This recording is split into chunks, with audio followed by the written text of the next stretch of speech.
Hello ನನ್ನ ಕುಟುಂಬದವರೇ, ಹೇಗಿದ್ರೆಲ್ಲರೂ? ಇವತ್ತು ನಾನು ನಿಮ್ಮ ಜೊತೆ ಶೇರ್ ಮಾಡ್ತಾ ಇದ್ದೀನಿ ಸೂಪರ್ ಅದೊಂದು ಬ್ರೇಕ್ಫಾಸ್ಟ್ ಟೈಮಲ್ಲಿ ಅಥವಾ ಡಿನ್ನರ್ ಟೈಮಲ್ಲಂತೂ ಸೂಪರ್ ಆಗುತ್ತೆ. ಹೆಚ್ಚಾಗಿ ನಮ್ಮ ಸೈಡ್ ಅಂದರೆ ಮಂಗಳೂರು ಸೈಡೆಲ್ಲ ರಾತ್ರಿ ಹೊತ್ತು ಇದನ್ನೆಲ್ಲ ಏನಾದರೂ ಸ್ಪೆಷಲ್ ಇದ್ದರೆ ಮಾಡ್ತಾರೆ. ಅದು ಯಾವುದಂದರೆ ನೀರು ದೋಸೆ, ಹಾಗೂ ಅದರೊಂದಿಗೆ ಚಿಕನ್ ಸುಕ್ಕ. ಇವತ್ತು ತುಂಬ ಸಿಂಪಲ್ ರೀತಿಯಲ್ಲಿ ಚಿಕನ್ ಸುಕ್ಕ, ಚಿಕನ್ ಕರಿ ಹಾಗೂ ನೀರು ದೋಸೆ ಮಾಡ್ತಾಯಿದ್ದೀನಿ. ಖಂಡಿತವಾಗ್ಲೂ ನಿಮಗೆ ಇಷ್ಟ ಆಗುತ್ತೆ. ಇಲ್ಲಿ ನಾನು ವೈಟ್ ರೈಸ್ ಅಥವಾ ದೋಸೆ ರೈಸ್ ಅಥವಾ ಸೊಸೈಟಿ ರೈಸ್ ಇರುತ್ತೆ ನೋಡಿ, ಬೆಳ್ತಕ್ಕಿ, ಅದನ್ನು ನೆನೆ ಹಾಕಿದ್ದೀನಿ. ಚೆನ್ನಾಗಿ ನೆನೆ ಹಾಕಬೇಕು ಹಾಗೂ ತುಂಬ ನೈಸಾಗಿ ಇದನ್ನು ಕಡಿಬೇಕು, ಗ್ರೈಂಡ್ ಮಾಡಬೇಕು. ಆಮೇಲೆ ಇದಕ್ಕೆ ಉಪ್ಪನ್ನು ಸೇರಿಸೋಣ. ನಾನಿಲ್ಲಿ ಗ್ರೈಂಡ್ ಮಾಡುವಾಗ ಇದಕ್ಕೆ ತೆಂಗಿನಕಾಯಿ ಕೂಡ ಹಾಕಿದ್ದೀನಿ. ಇದರಿಂದ ತುಂಬ ರುಚಿಯಾಗಿ ಬರುತ್ತೆ. ಇದು ಆದಷ್ಟು ತೆಳುವಾಗಿ ಮಾಡಲಿಕ್ಕೆ ಉಂಟಿದ್ದನ್ನು ನಾವು ಅದಕ್ಕೆ ಇದಕ್ಕೆ ನೀರು ದೋಸೆ ಅಂತ ಹೇಳ್ತೀವಿ. ಯಾಕೆಂದರೆ ನೀರಿನ ಪ್ರಮಾಣ ಇದರಲ್ಲಿ ಜಾಸ್ತಿ ಇರುತ್ತೆ. ಗ್ರೈಂಡ್ ಮಾಡಿ ಪಕ್ಕಕ್ಕೆ ಇಡ್ತೀನಿ. ಆಮೇಲೆ ಬಿಸಿ ಬಿಸಿ ಮಾಡೋಣ. ಇಲ್ಲಿ ನಾನು 1 ಟೇಬಲ್ ಸ್ಪೂನಷ್ಟು ಕೊತ್ತಂಬರಿ, 1/4 ಸ್ಪೂನಷ್ಟು ಜೀರಿಗೆ ಹಾಗೂ ಸ್ವಲ್ಪ ಬಡಿಶೇಪು, 2 ಏಲಕ್ಕಿ, ಲವಂಗ ಹಾಗೂ ಸ್ವಲ್ಪ ದಾಲ್ಚಿನ್ನಿ ಇಷ್ಟನ್ನು ಫ್ರೈ ಮಾಡ್ತಾ ಇದ್ದೀನಿ. ಚೆನ್ನಾಗಿ ಫ್ರೈ ಮಾಡಬೇಕು. ಆಮೇಲೆ ಇದಕ್ಕೆ 1/4 ಸ್ಪೂನಷ್ಟು ಮೆಂತ್ಯನೂ ಕೂಡ ಹಾಕಿ ಫ್ರೈ ಮಾಡ್ತೀನಿ. ಇದು ನಾನಿಲ್ಲಿ ಚಿಕನ್ ಕರಿಗೆ ಮಾಡ್ತಾಯಿದ್ದೀನಿ. ತುಂಬ ಸಿಂಪಲಾಗಿ ತೋರಿಸ್ತಾ ಇದ್ದೀನಿ. ಕಾಳು ಮೆಣಸು ಕೂಡ ಹಾಕಿದ್ದೀನಿ. ಇದನ್ನು ಚೆನ್ನಾಗಿ ಹುರಿದು ಹುಡಿ ಮಾಡಿ ಪಕ್ಕದಲ್ಲಿ ಇಟ್ಕೊಳ್ಳಿ. ಇವಾಗ ಒಂದು ಪಾತ್ರೆ ತಗೊಳ್ಳಿ. ಸ್ವಲ್ಪ ನೀರುಳ್ಳಿಯನ್ನು ಹಾಕಿ ಕೆಂಪಾಗಿ ಫ್ರೈ ಮಾಡಬೇಕು. ಇದಕ್ಕೆ ಸ್ವಲ್ಪ ಹಸಿಮೆಣಸಿನಕಾಯಿ ಕೂಡ ಹಾಕಿದ್ದೀನಿ ಹಾಗೂ ಇಲ್ಲಿ ಜಿಂಜರ್ ಗಾರ್ಲಿಕ್ ಪೇಸ್ಟ್ ಕೂಡ ಹಾಕಿದ್ದೀನಿ. ಎಲ್ಲವನ್ನು ಫ್ರೈ ಮಾಡೋಣ. ಆಮೇಲೆ ಇದಕ್ಕೆ ಚಿಕನನ್ನು ಹಾಕ್ತಾಯಿದ್ದೀನಿ. ಇಲ್ಲಿ ನಾನು 1 kgಯಷ್ಟು ಚಿಕನನ್ನು ಹಾಕಿದ್ದೀನಿ. ಸ್ವಲ್ಪ ಹೊತ್ತು ಇದನ್ನು ಫ್ರೈ ಮಾಡಿದ್ದೀನಿ. ಆಮೇಲೆ ಇದಕ್ಕೆ ಅರಶಿನ ಹಾಕಿ ಬೇಯಲಿಕ್ಕೆ ಇಡ್ತೀನಿ. ಬೇಯಲಿಕ್ಕೆ ಎಷ್ಟು ಬೇಕು ನೋಡಿ ಅಷ್ಟು ನೀರನ್ನು ಸೇರಿಸಿ ಬೇಯಕ್ಕೆ ಇಡೋಣ. ಒಳ್ಳೆ ರೀತಿದ್ದು ಬೇಯಬೇಕು. ಸ್ವಲ್ಪ ಗಟ್ಟಿ ಚಿಕನ್ ಆದ್ದರಿಂದ ಸ್ವಲ್ಪ ಹೊತ್ತು ಹಿಡಿಯುತ್ತಿದ್ದು. ಓಕೆ, ಬೇಯಲಿಕ್ಕೆ ಇಡುವಾಗಲೇ ಇದಕ್ಕೆ ನಾವು ರೆಡಿ ಮಾಡಿ ಇಟ್ಟಿದ್ದೀವಿ ನೋಡಿ ಹುಡಿ, ಅದನ್ನು ಕೂಡ ಹಾಕ್ತಾಯಿದ್ದೀನಿ. ಹಾಗೂ ಅದರೊಂದಿಗೆ ಚಿಲ್ಲಿ ಪೌಡರ್ ಕೂಡ ಆ್ಯಡ್ ಮಾಡೋಣ ಸ್ವಲ್ಪ ಖಾರಕ್ಕೆ. ತುಂಬ ಜಾಸ್ತಿ ಖಾರ ಮಾಡಲಿಕ್ಕಿಲ್ಲ ಇಲ್ಲಿ. ಯಾಕೆ ಗೊತ್ತಿಲ್ಲ, ನೀರು ದೋಸೆಗೆಲ್ಲ ಸ್ವಲ್ಪ ಖಾರ ಕಮ್ಮಿ ಇರುತ್ತೆ, ಚಿಕನ್ ಗ್ರೇವಿಗೆಲ್ಲ ಚೆನ್ನಾಗಾಗುತ್ತೆ. ಓಕೆ, ಉಪ್ಪನ್ನು ಸೇರಿಸಿ ಒಳ್ಳೆ ರೀತಿದು ಬೇಯಲಿ ಫಸ್ಟಿಗೆ. ಇವಾಗ ಇಲ್ಲಿ ಚೆನ್ನಾಗಿ ಬೇಯ್ತಾ ಬಂದಿದೆ. ಇದಕ್ಕೆ ಸ್ವಲ್ಪ ನಾನು ಒಂದು ಅರ್ಧ ಲಿಂಬೆ ಗಾತ್ರದಷ್ಟು ಹುಳಿಯನ್ನು ನೀರಿಗೆ ಬೆರೆಸಿ ಹಾಕಿದ್ದೀನಿ. ಚೆನ್ನಾಗಿ ಮಿಕ್ಸ್ ಮಾಡಿ ನೋಡಿ. ಗ್ರೇವಿ ಇವಾಗ ಎಷ್ಟು ಚೆನ್ನಾಗಿ ಬಂದಿದೆ ನೋಡ್ಬೋದು. ಈ ಟೈಮಲ್ಲಿ ಇದಕ್ಕೆ ನಾನು ಹಾಲಿನ ರಸವನ್ನು ಹಾಕ್ತಾಯಿದ್ದೀನಿ. ತೆಂಗಿನ ಹಾಲಿನ ರಸ 1 ಕಪ್ಪಷ್ಟು ದಪ್ಪ ತೆಂಗಿನ ಹಾಲಿನ ರಸವನ್ನು ಹಾಕಿ ಚೆನ್ನಾಗಿದ್ದನ್ನು ಮಿಕ್ಸ್ ಮಾಡ್ತಾಯಿದ್ದೀನಿ. ನೀರು ದೋಸೆಗೆಲ್ಲ ತೆಂಗಿನ ಹಾಲಿನ ರಸ ಹಾಕಿದ ಚಿಕನ್ ಕರಿ ಉಂಟು ನೋಡಿ, ತುಂಬ ಚೆನ್ನಾಗಾಗುತ್ತೆ. ಓಕೆ, ನಾನು ಹೇಳಿದೆ ಆವಾಗಲೇ ನಾನಿಲ್ಲಿ ಸ್ವಲ್ಪನೇ ಮಾಡ್ತಾಯಿದ್ದೀನಿ ಅಂತ ಹೇಳಿ. ನೀವು ಜಾಸ್ತಿ ಮಾಡೋದಾದರೆ ಜಾಸ್ತಿ ಪ್ರಮಾಣ ಇಟ್ಟರೆ ಆಯಿತು. ಒಂದು ಕುದಿ ಬಂದಿದೆ. ಕೊತ್ತಂಬರಿ ಸೊಪ್ಪನ್ನು ಹಾಕಿ ಇದನ್ನು ಕೆಳಗಿಳಿಸಿದರೆ ಇವತ್ತಿನ ಚಿಕನ್ ಗ್ರೇವಿ ರೆಡಿ. ಉಪ್ಪು, ಖಾರ, ಹುಳಿ ಎಲ್ಲ ಕರೆಕ್ಟಾಗಿದೆಯಾ ನೋಡಿ ಕೆಳಗಡೆ ಇಳಿಸಿಬಿಡಿ.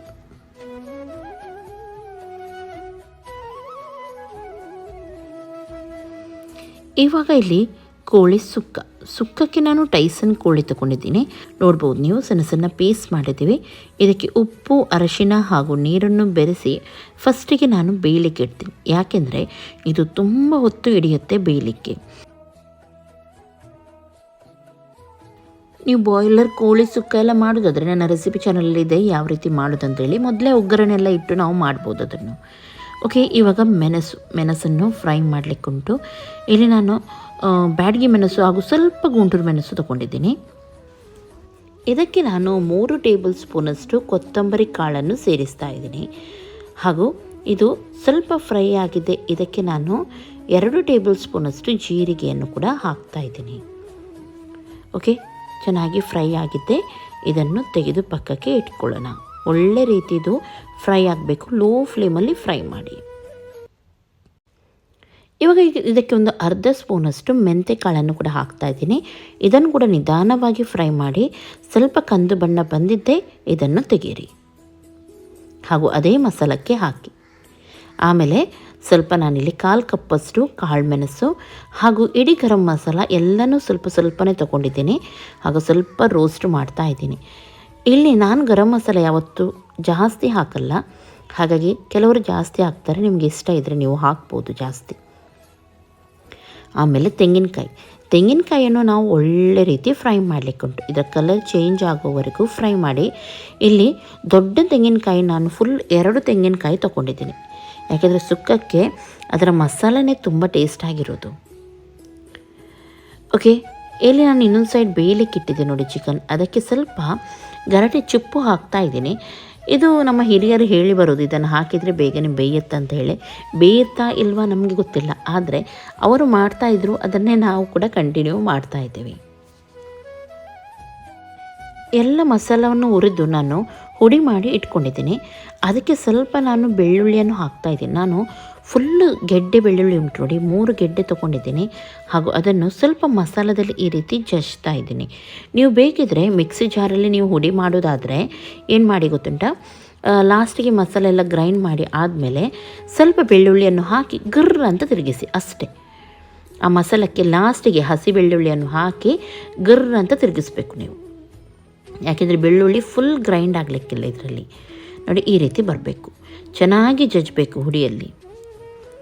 ನಾನಿಲ್ಲಿ ಸಪ್ರೇಟಾಗಿ ಹುಡಿ ಮಾಡಿದ್ರಿಂದ, ಅಂದರೆ ಕಲ್ಲಿನಲ್ಲಿ ಹುಡಿ ಮಾಡಿದ್ರಿಂದ ಈ ರೀತಿ ಮಾಡ್ತಾಯಿದ್ದೀನಿ. ಮಿಕ್ಸಿಯಲ್ಲಿ ಮಾಡೋದಾದರೆ ನಿಮಗೆ ಇನ್ನೂ ಕೂಡ ಸುಲಭ. ತುಪ್ಪವನ್ನು ಹಾಕಿದ್ದೀನಿ, ಸುಕ್ಕಕ್ಕೆ ತುಪ್ಪನೇ ಚೆನ್ನಾಗಿರುತ್ತೆ. ಇನ್ನೊಂದು ಹೀಟ್ ಅಲ್ವಾ ಚಿಕನ್, ಆವಾಗ ತುಪ್ಪ ಹಾಕಿದರೆ ಸ್ವಲ್ಪ ಕೂಲಿರುತ್ತೆ ಬಾಡಿ. ಇದಕ್ಕೆ ಒಗ್ಗರಣೆಗೆ ತುಂಬ ನಾನು ಕರಿಬೇವು ಸೊಪ್ಪು, ಹಸಿಮೆಣಸಿನಕಾಯಿ ಹಾಗೂ ನೀರುಳ್ಳಿ ಹಾಕಿದ್ದೀನಿ. ನೀರುಳ್ಳಿ ನಾನಿಲ್ಲಿ ದೊಡ್ಡ ಸೈಜ್ 3 ಹಾಕಿದ್ದೀನಿ. ಓಕೆ, ಚೆನ್ನಾಗಿ ಕೆಂಪಾಗುವವರೆಗೂ ಫ್ರೈ ಮಾಡಿ ಆದಮೇಲೆ ಒಂದು ದೊಡ್ಡ ಸೈಜು ಶುಂಠಿಯನ್ನು ಸಣ್ಣದಾಗಿ ಹೆಚ್ಚಿ ಹಾಕ್ತಾಯಿದ್ದೀನಿ. ಶುಂಠಿ ಕೂಡ ಸ್ವಲ್ಪ ಫ್ರೈ ಆಗಲಿ ಇದರಲ್ಲಿ.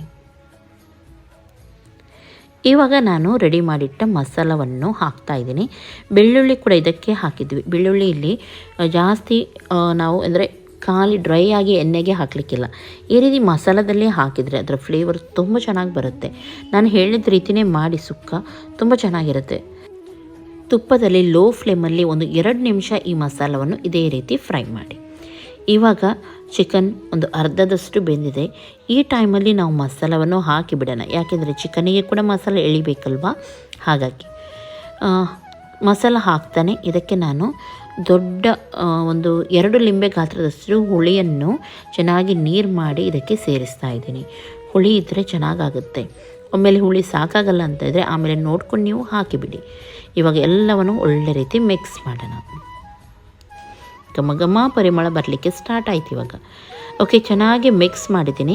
ಇವಾಗ ಇದು ಇನ್ನೂ ಕೂಡ ಬೇಯಲಿಕ್ಕುಂಟು, ಒಳ್ಳೆ ರೀತಿ ಬೇಯಲಿ ಇದು. ಚಿಕನ್ ಒಳ್ಳೆ ರೀತಿ ಬೆಂದ ಮೇಲೆ ನೋಡಿ ಚೆನ್ನಾಗಿ ಬೆಂದಿದೆ. ಇವಾಗ ಮಸಾಲ ನೋಡಿ ಯಾವ ರೀತಿ ಬಂದಿದೆ. ಈ ಟೈಮಲ್ಲಿ ನಾವೇನು ಮಾಡೋಣ, ಇದಕ್ಕೆ ತೆಂಗಿನಕಾಯಿ ರೆಡಿ ಮಾಡಿ ಇಟ್ಟಿದ್ವಿ ನೋಡಿ, ಅದನ್ನು ಸೇರಿಸೋಣ. ಆದರೆ ಉಪ್ಪು ಫಸ್ಟಿಗೆ ನೋಡ್ಕೊಂಡು ಬಿಡಿ, ಉಪ್ಪು ಕರೆಕ್ಟಾಗಿರಬೇಕು. ಚಿಕನ್ಗೆ ಸ್ವಲ್ಪ ಜಾಸ್ತಿನೇ ಇರಬೇಕು, ಯಾಕೆಂದರೆ ನಾವು ಇದಕ್ಕೆ ತೆಂಗಿನಕಾಯಿ ಹಾಕ್ತೀವಲ್ವ, ಆವಾಗ ಅದು ಬ್ಯಾಲೆನ್ಸ್ ಆಗಿ ಬರುತ್ತೆ. ತೆಂಗಿನಕಾಯಿ ಹಾಕಿದ ಮೇಲೆ ನಾವು ಎಷ್ಟು ಸ್ವಲ್ಪ ಉಪ್ಪು ಹಾಕ್ಬೋದು, ಆದರೆ ಸ್ವಲ್ಪ ಡ್ರೈ ಆಗುತ್ತಲ್ವ, ಮಿಕ್ಸ್ ಮಾಡಲಿಕ್ಕೆ ಕಷ್ಟ ಆಗುತ್ತೆ. ಹಾಗಾಗಿ ಮೊದಲೇ ನೀವು ಕರೆಕ್ಟಾಗಿ ಹಾಕಿದರೆ ಚೆನ್ನಾಗಾಗುತ್ತೆ. ಇವಾಗ ನೋಡಿ ಚೆನ್ನಾಗಿ ಇದನ್ನು ಮಿಕ್ಸ್ ಮಾಡಿ ಗ್ಯಾಸನ್ನು ಲೋ ಫ್ಲೇಮಲ್ಲಿಟ್ಟು ಒಂದು 5 ನಿಮಿಷ ತೆಂಗಿನಕಾಯಿ ಹಾಕಿದ ಮೇಲೆ ಹಾಗೆಯೇ ಕುದಿಲಿಕ್ಕೆ ಬಿಡಿ. ಬಂದ್ ಮಾಡಿ ಇಟ್ಕೊಳ್ಳಿ. ಎಷ್ಟು ಚೆನ್ನಾಗಿ ಕಾಣ್ತಾ ಉಂಟು ನೋಡ್ಬೋದು, ಅಷ್ಟೇ ಒಳ್ಳೆ ಟೇಸ್ಟ್ ಕೂಡ ಇರುತ್ತೆ. ಇವಾಗ ನೋಡಿ ಇದು ರೆಡಿಯಾಗಿದೆ. ಲಾಸ್ಟಿಗೆ ತುಂಬ ಕೊತ್ತಂಬರಿ ಸೊಪ್ಪನ್ನು ಹಾಕಿ ಇದನ್ನು ಮಿಕ್ಸ್ ಮಾಡಿ ಕೆಳಗಿಳಿಸಿ. ಉಪ್ಪು ಎಲ್ಲ ಕರೆಕ್ಟಾಗಿದೆ ನೋಡಿ ಕೆಳಗಿಳಿಸಿಬಿಡಿ. ಚಿಕನ್ ಸುಕ್ಕ ರೆಡಿ.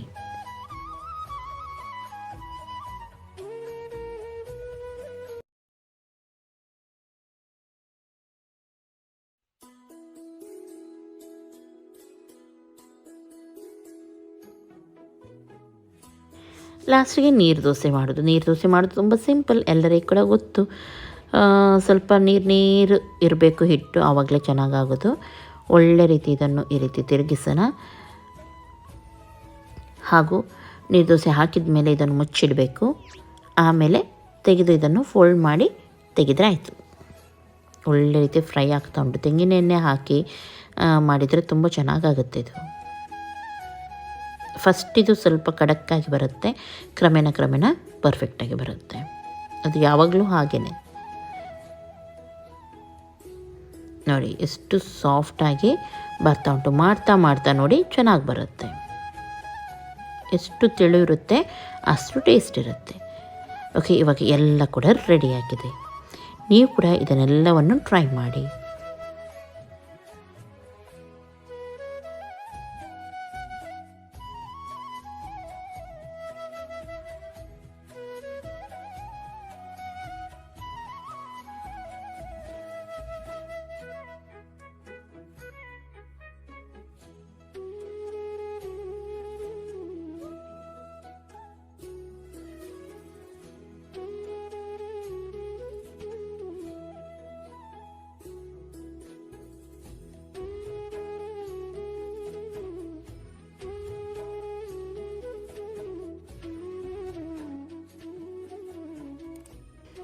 ಇವತ್ತಿನ ರೆಸಿಪಿ ಇಷ್ಟ ಆಯ್ತಂದರೆ ಲೈಕ್ ಮಾಡಿ, ಶೇರ್ ಮಾಡಿ, ಸಬ್ಸ್ಕ್ರೈಬ್ ಮಾಡಿ. ಇಂಥದೇ ರೆಸಿಪಿಗೋಸ್ಕರ ನನ್ನ ಚಾನಲನ್ನು ಫಾಲೋ ಮಾಡ್ತಾಯಿರಿ.